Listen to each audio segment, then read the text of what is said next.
A continuación, quisiera invitar al doctor Marcelo Mendoza, por favor, a que nos haga su presentación, y les pido también un fuerte aplauso porque el doctor Mendoza hoy día está de cumpleaños. Así que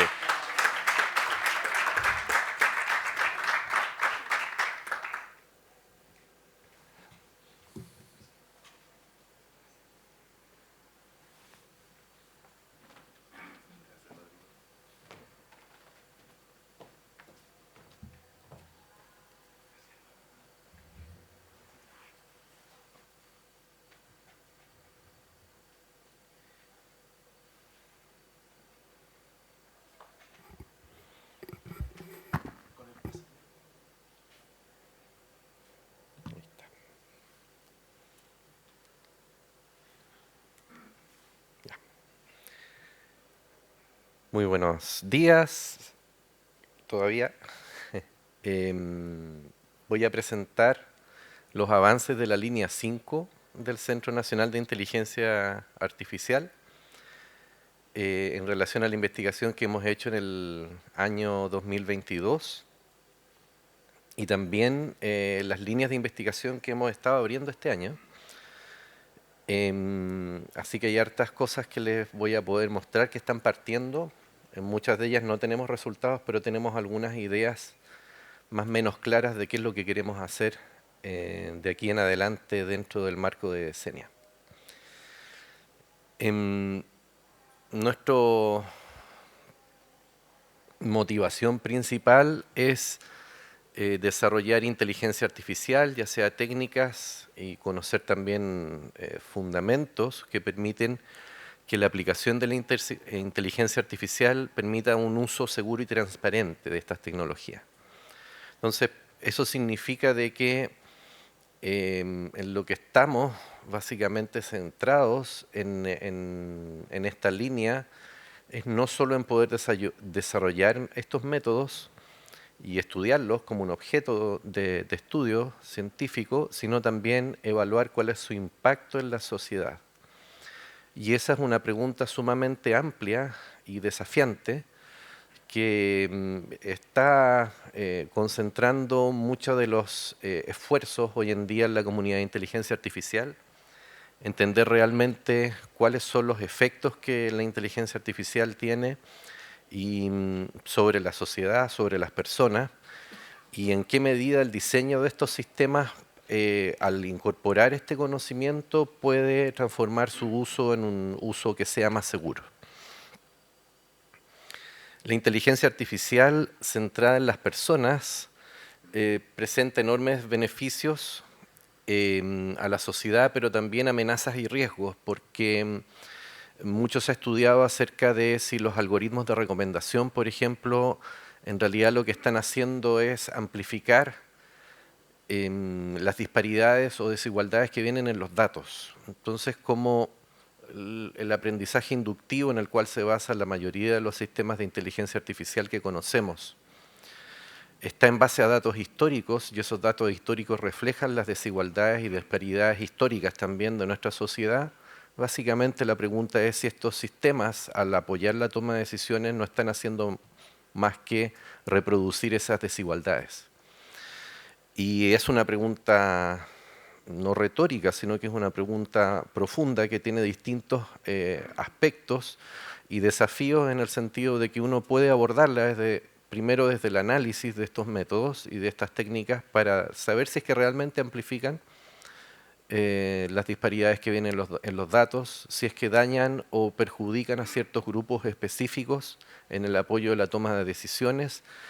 Y esas son las preguntas más analíticas, ¿cierto? Pero también en las vías de solución, si es que es posible reducir estos sesgos, tener algún control sobre los efectos eventualmente perniciosos que podría tener la toma de decisiones en base a estas herramientas. Entonces, estos riesgos, que son los modelos de inteligencia artificial, se ha estudiado bastante que reproducen sesgos de distinto tipo y amplifican disparidades. Ahora, una pregunta bien de fondo es si nosotros, para evitar estos riesgos, mitigar los riesgos en realidad, Basta con que trabajemos sobre los sesgos de los algoritmos y los reduzcamos o los podamos controlar estos efectos, y la respuesta es no. Porque las máquinas de inteligencia artificial se basan fundamentalmente en el sesgo para poder predecir. Entonces, si no tenemos sesgo para poder predecir, estas máquinas no van a funcionar. Entonces, hay una paradoja en el fondo entre un sesgo del cual estos algoritmos se benefician, que es el sesgo inductivo, en términos gruesos. Si uno piensa en el compromiso sesgo-varianza, la parte del sesgo es fundamental para que estas máquinas operen, y buena parte de lo que logran hacer en términos de predicciones se basa en el sesgo más que en la varianza. Entonces, si nosotros abordamos una tarea en la cual estos modelos reduzcan la influencia que tiene el sesgo en sus decisiones, básicamente lo que vamos a estar perdiendo es su capacidad predictiva. Entonces, hay un tema técnicamente profundo, pero también un tema que tiene varias dimensiones. Y para eso, entonces uno tiene que pensar en los efectos de estas tecnologías, poder cuantificarlos y también distinguir entre el sesgo beneficioso, del cual hacen uso los modelos predictivos, pero también el sesgo dañino. El sesgo dañino se podría definir como aquel sesgo que aprenden las máquinas o los algoritmos para predecir, y que básicamente es un sesgo que está basado en prejuicios. Y identificarlo en los algoritmos es realmente un problema grueso, es un problema difícil, porque muchas veces el éxito de estas máquinas depende también de la capacidad que tengan de reproducir prejuicios. ¿Sí? Hay varios ejemplos, no los voy a mencionar ahora, pero típicos ejemplos, así muy a la rápida, sé que tengo poco tiempo. El género, por ejemplo, o la raza podrían ser muy buenos predictores para otorgar o no un crédito. Y eso está sumamente estudiado, digamos, y que efectivamente son predictores que se utilizan para poder otorgar créditos bancarios. Y si uno no considera esas variables, la predictibilidad que tiene la asignación de un crédito bancario baja. Entonces la pregunta de fondo ¿es razonable que trabajemos con esas características que ofrecen una capacidad predictiva al modelo, pero en realidad lo que están haciendo es perjudicar sistemáticamente a ciertos grupos específicos? Una pregunta abierta en realidad. ¿Quiénes somos? Bueno, este es un equipo para abordar estas preguntas tan amplias. Tiene que ser un equipo interdisciplinario. Tenemos especialistas en investigación cualitativa, también habemos algunos que trabajamos más desde el punto de vista de investigación cuantitativa, de inteligencia artificial, también expertas en ética y algoritmos y transparencia algorítmica. Entonces un equipo bastante heterogéneo, por mencionarlo de alguna manera, en los cuales hemos abordado durante este primer año y hemos logrado consolidar este equipo de investigadores e investigadoras para trabajar en estos temas. ¿Qué hicimos el 2022? Nos abocamos básicamente a líneas de investigación y desarrollo. No comenzamos, a diferencia de otras líneas, con preguntas tan teóricas, sino que más bien inmediatamente como a la parte de desarrollo, y las preguntas teóricas fueron surgiendo a lo largo de este primer año, que son las que les voy a mostrar después. Este año trabajamos en la construcción de un repositorio público de sistemas algorítmicos en Chile que usan inteligencia artificial. Tenemos un catastro bastante importante de los organismos del Estado que utilizan sistemas algorítmicos, y los hemos identificado de manera automática, a diferencia de otras iniciativas que existían y que habían abordado esta problemática haciendo uso de la ley de transparencia. Lo hemos hecho en base a las licitaciones públicas y hemos analizado los contenidos de esas licitaciones públicas, y a partir de eso hemos podido identificar cuáles órganos del Estado están haciendo uso de sistemas de inteligencia artificial y cuáles son los montos asociados a esta inversión. En nuestro segundo objetivo para este año está la construcción, tenemos avance en respecto a la construcción de un observatorio de inteligencia artificial. Les voy a mostrar qué es lo que es un observatorio de inteligencia artificial, es un concepto un poco elusivo al principio, pero cuya idea es poder monitorear y levantar indicadores acerca de los efectos sociales de plataformas tecnológicas basadas en inteligencia artificial. Y tercero, que era el área un poco más de base para esto, que tiene que ver la relación entre los modelos y el sesgo, que es más o menos lo que ya les comenté, en la definición y estudio de métodos y métricas de fairness, modelos insesgados y privacidad de datos. Y nos hemos llevado algunas sorpresas un poco desagradables en términos de las métricas que se han utilizado en fairness, eso se los puedo adelantar. En enero vamos a participar de una escuela de inteligencia artificial centrada en las personas, en conjunto con el MIT, se va a hacer acá en Chile y vamos a exponer algunos de los resultados que están en el objetivo 3. Y las sorpresas consisten en que muchas de las métricas de fairness que se están utilizando hoy en día para evaluar si es que los métodos y los modelos amplifican o no ciertas disparidades o afectan a grupos específicos, en la mayoría son sensibles a transformaciones afines, es decir, son métricas que se ven afectadas y no son robustas a las representaciones que estamos utilizando. Y eso es una señal de alerta importante porque básicamente lo que nos indican nuestros primeros experimentos es que las métricas con las cuales estamos trabajando o las que se ha estado trabajando en el área no están midiendo lo que debieran medir. Y eso son malas noticias, pero buenas noticias al mismo tiempo porque nos plantea un nicho de investigación sumamente importante el poder diseñar métricas robustas a transformaciones, por ejemplo, invariantes a transformaciones en el espacio de representación, transformaciones geométricas me refiero. Entonces ahí hay algo sumamente interesante que hemos detectado y que lo vamos a mostrar en esta escuela con mayor detalle. Más datos de esto se van a dar en su momento a través de los distintos canales de CENIA. Bueno, vamos al primero, ¿qué es lo que es un observatorio de inteligencia artificial? Existen algunos observatorios de inteligencia artificial. Básicamente lo que hacen estos observatorios es hacer un levantamiento de los algoritmos que están siendo utilizados en distintos sectores.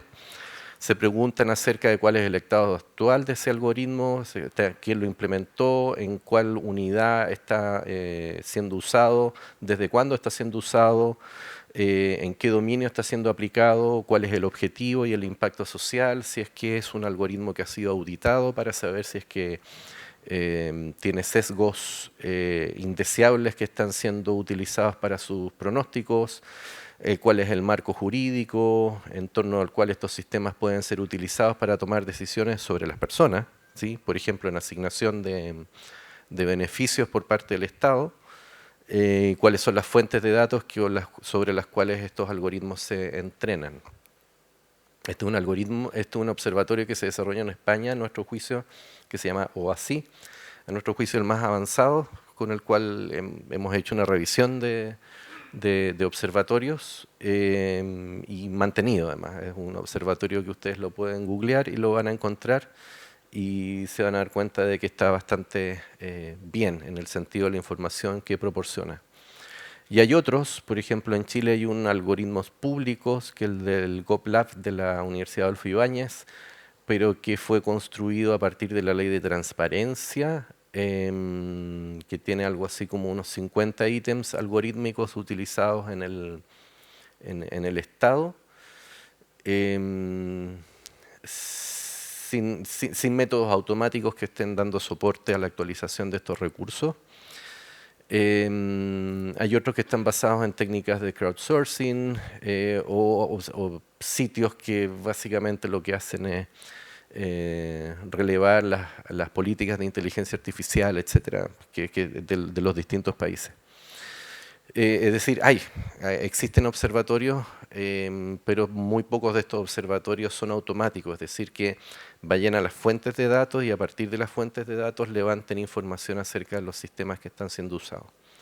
Así que nosotros tenemos nuestro observatorio, que va a ser el observatorio de Senia, el observatorio IA de Senia, bastante avanzado, y en algún momento del 2023 vamos a hacer un lanzamiento. Lo que ya somos capaces de hacer es tener un catastro de los algoritmos identificados automáticamente a partir de licitaciones, y con eso podemos hacernos una idea de qué tipo de decisiones se están tomando en base a inteligencia artificial, junto con otra información relevante, como por ejemplo el nivel de inversión en inteligencia artificial por parte del Estado y la distribución territorial de esas inversiones.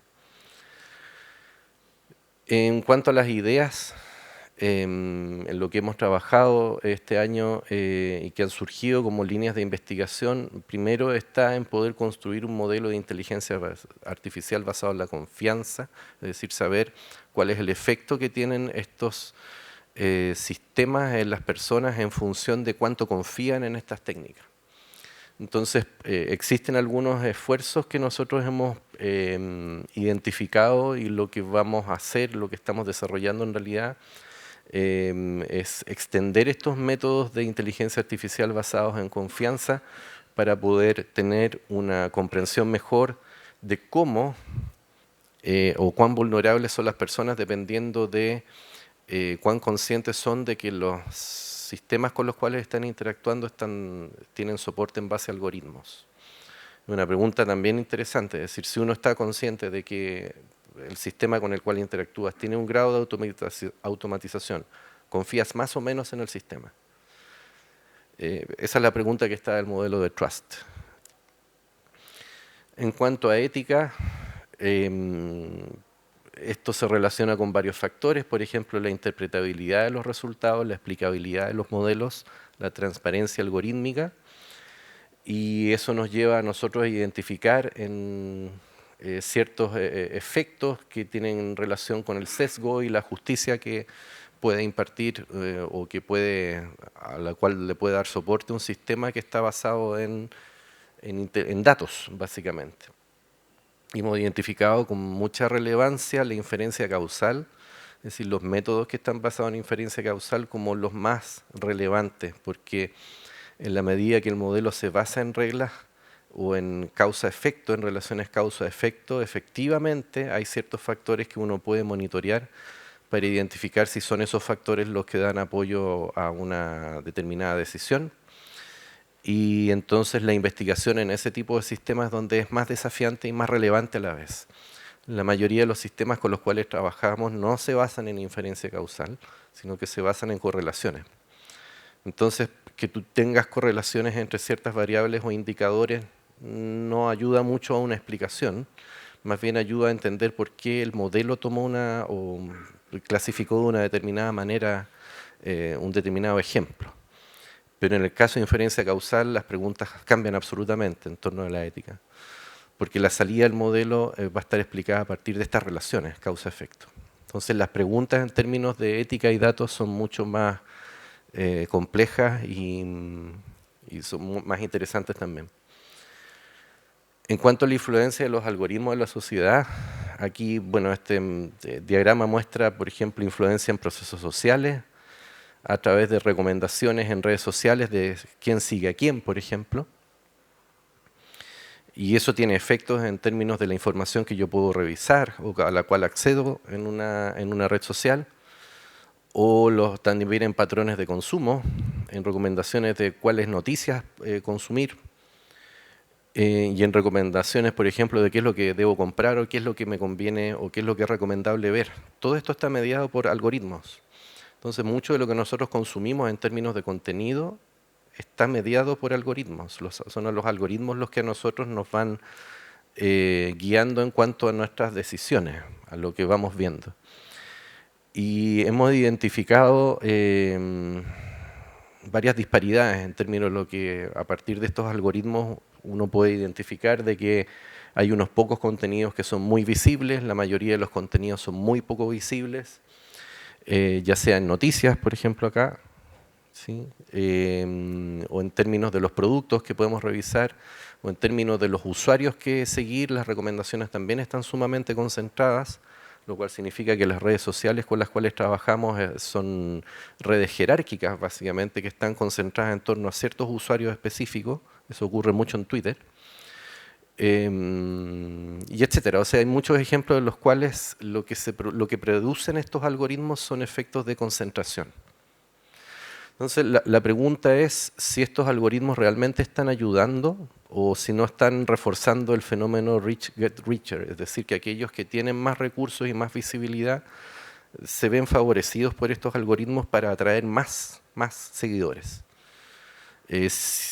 Hay también un efecto de exposición, que en el fondo está bastante estudiado también, que en la medida que un contenido tiene mayor exposición, hay más gente que es capaz de creerlo. Entonces, los contenidos, las canciones que más suenan, por ejemplo, en Spotify, es mucho más probable que a la gente le guste, ¿ya? No por la calidad intrínseca del contenido, sino porque hay un mayor efecto de exposición. Entonces, ahí hay una pregunta que nosotros estamos abordando, es cómo podemos intervenir los algoritmos de recomendación para producir una exposición que sea un poco más uniforme, que no esté concentrada en torno a ciertos ítems específicos.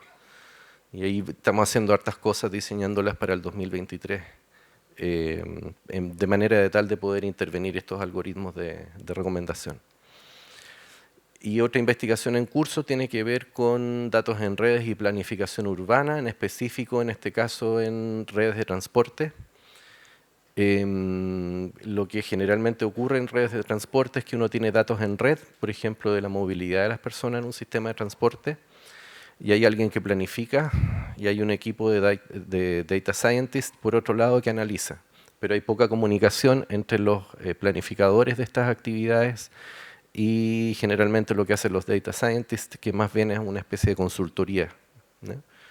Entonces, lo que estamos trabajando a nivel de colaboración es en poder establecer puentes entre lo que se puede aprender a partir de los datos y la planificación estratégica que se hace de la red de transporte en Santiago, por ejemplo, a partir de los patrones de movilidad que se pueden identificar en los datos, ¿ya?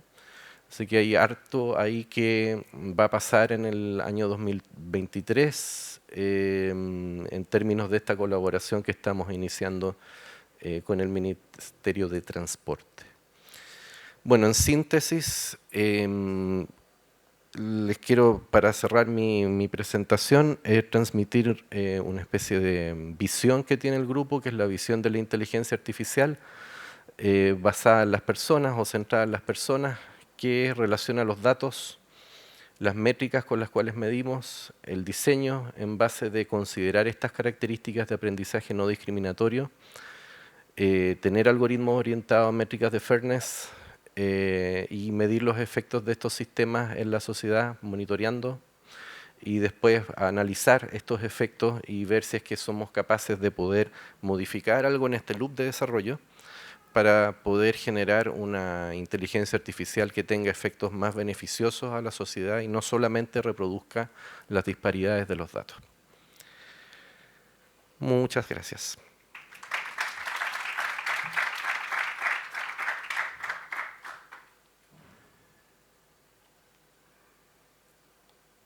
¿Preguntas?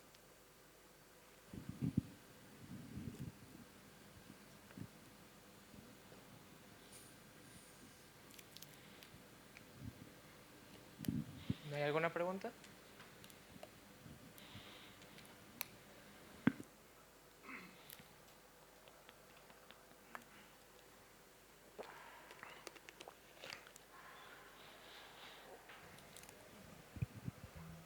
Gracias, Marcelo, por la presentación. Mi pregunta es si es que hay ciertos tipos de modelos que están hay más probabilidad de que tengan más sesgo. Claro, y lo que hemos detectado es que depende del tipo de tarea para el cual son entrenados. Los modelos supervisados, en general, tienen una probabilidad mucho más alta de reproducir sesgos porque requieren de características que son más discriminativas que los modelos no supervisados, por ejemplo, un modelo de representación, de aprendizaje de representaciones, donde de todas maneras hay una tarea supervisada para poder aprender esas representaciones, pero muchas veces esa tarea es una tarea sobre la cual, pensando en un modelo de lenguaje, donde hay por ejemplo, una tarea que no es la finalidad del modelo, un Next Sentence Prediction, por ejemplo, o predecir la siguiente palabra, o usar un Masked Language Model, esas tareas no son tan o no tienden a amplificar tanto los sesgos que vienen en comparación con un modelo, por ejemplo, que está siendo entrenado para una clasificación binaria de asigno o no asigno un crédito bancario. Como la naturaleza de la tarea con la cual se entrena este segundo tipo de modelo es mucho más discriminativa, por definición, se tienden a amplificar mucho más las características descriptivas de ciertos grupos identitarios. Y viene también por quién etiquetó los datos. Sí. Como la población que etiquetó los datos, sí que, como sus características demográficas. Claro, cosas así. hay toda una temática que tiene que ver con la selección de los datos que se incluyen en la muestra. Pero es un problema, porque uno podría decir, bueno, podrías hacer muestreo intencionado, ¿cierto? Es decir, muestrear de manera tal de que la muestra sobre la cual yo entreno, el dataset de entrenamiento, tenga una visión uniforme de los distintos grupos que componen la sociedad, y ninguno de ellos esté sobre representado o subrepresentado. Pero sabemos que si nosotros hacemos muestreo intencional, por ejemplo estratificado, rompemos algunas de los principios bases del aprendizaje automático, que es que uno no debe tocar, en realidad, o debe tener mucho cuidado en la manera en la cual muestrea.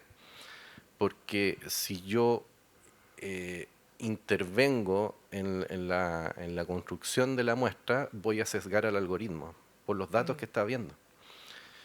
Y para dónde ha avanzado en general la comunidad en trabajar con grandes volúmenes de datos sin hacerse muchas preguntas acerca de qué es lo que realmente en esos grandes volúmenes de datos yo debiera ver. ¿Cierto? Pienso en la Wikipedia o en el Book Corpus para entrenar modelos de lenguaje, en donde no hay grandes preguntas acerca de cuáles artículos realmente sería conveniente que el modelo de lenguaje vea. ¿Es conveniente que los lea todos, los lea algunos? O en el Book Corpus, que lea algunos libros, que otros no los lea. Es una pregunta compleja, ¿cierto? Porque si uno interviene en la muestra, está en el fondo tocando el supuesto de independencia de los datos base. Y eso rompe la base del aprendizaje, de que uno no debiera intervenir sobre los datos con los cuales trabaja el algoritmo. Ya. Gracias, Marcelo.